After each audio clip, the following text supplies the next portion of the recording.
In this video, I want to talk to you about 6 crucial exercises that I think are important for every runner in order to run quicker, longer and pain-free. If you like this video and you want to see more content from us on how to stay fit and healthy, then don't forget to like and subscribe to our channel. Anyway, over to the video.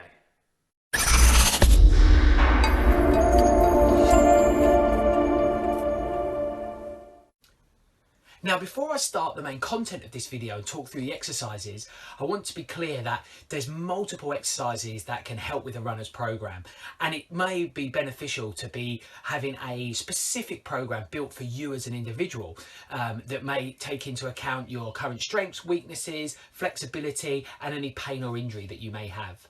But within this video, I wanted to give 6 of the most common exercises that we prescribe to people to help them to run faster, longer and pain-free. Single leg calf raise. Now for the single leg calf raise, what you want to do is place one foot behind the other leg.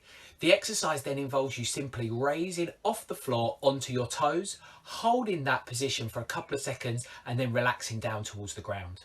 Now the reason this exercise is important is we're looking to really strengthen the calf complex, and this is the area that really propels us forward as we run. So if we think about it, as we push forwards, we're going into that calf raise position. So if we can be strong in this, this is going to help us to propel forward better and resist any fatigue as we go through our longer runs. The single leg squat.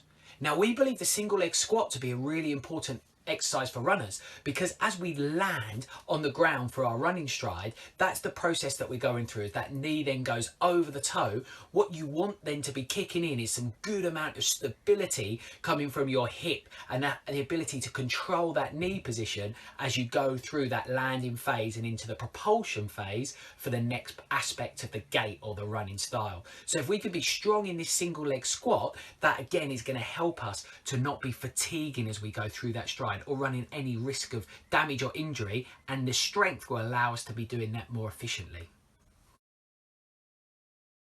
Hip lifts. Now hip lifts are really targeted at working a particular muscle. Now this muscle is the glute med or gluteus medius, and it's the muscle that sits on top of the hip. And this is the muscle that's vital for runners and often can be considered one of the weakest muscles in the lower limbs. But what this muscle does is it looks to keep our hips level as we lift one leg. So as we lift our leg as we go through the running stride, the opposite glute med has to fire to keep the hips level. It's the reason why at the end of a long race, all of a sudden everybody's running form is gone and you see their hips just moving up and down because those glute meds aren't working anymore. So for us runners, it's really important that this muscle can be as strong as possible. Now, during the hip lift, what you're looking to do is stand side on to a wall. What you want to then do with the side closest to the wall is let that hip sag down. Now the purpose of the exercise is then to lift that hip so that the glute touches the wall. Now the glute med that you should feel working is on the side that is staying relatively still, the side that isn't on the sag and then being lifted, because what you're looking to do is stabilize that hip by working that glute med. So it's the side that is sagging and then lifting is the side not working. You then turn around and repeat that on the other side. The heel drop down exercise. Now the heel drop down exercise is another exercise where we're really targeting that hip stability and that glute med area. For this exercise, you want to simply be standing on a step or a bottom stair at home. Then with the leg that's off the step or stair, you drop this down towards the floor so that the heel touches the floor and then lift back up. Now you want to be trying to do this whole exercise with the hips as stable as possible, i.e. not falling in or dropping. The side that is remaining on the step or on the stair is the side that's working. So you should be feeling the left glute area having to control that movement. So again, this is really helpful for us runners to be targeting that glute med area. The single leg glute bridge. Now the single leg glute bridge is a great exercise for working the whole glute and hamstring complex. These are the muscles that propel the leg backwards or drive the leg backwards. So as we push back after impact, that's what then ultimately pushes us forward. So it's very important to be strong in this area, or what we can sometimes term the posterior chain. So to do this exercise, we lay on our back with our legs bent, feet flat on the floor. you lift the hips.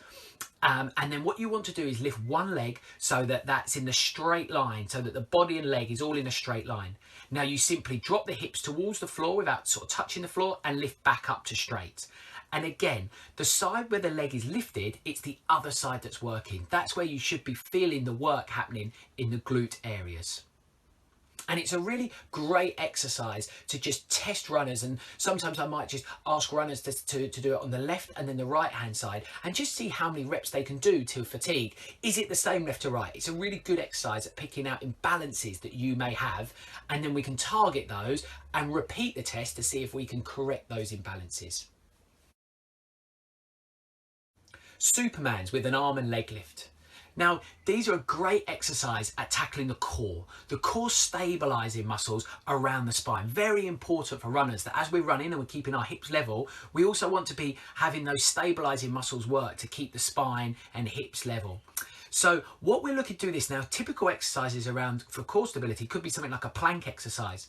Something like the plank exercise is a good exercise, but it's very easy for it to be quite difficult and to actually aggravate back pain. Now, with any stability exercise, what we're looking to do is keep the back nice and flat as we perform the exercise. The exercise is designed to make that slightly difficult, to slightly wobble that spine. But the key thing is that as you create the movement, the back stays still. During this exercise, what we look to do is lift one arm and the opposing leg. So the easy thing to do would then be to wobble to the side.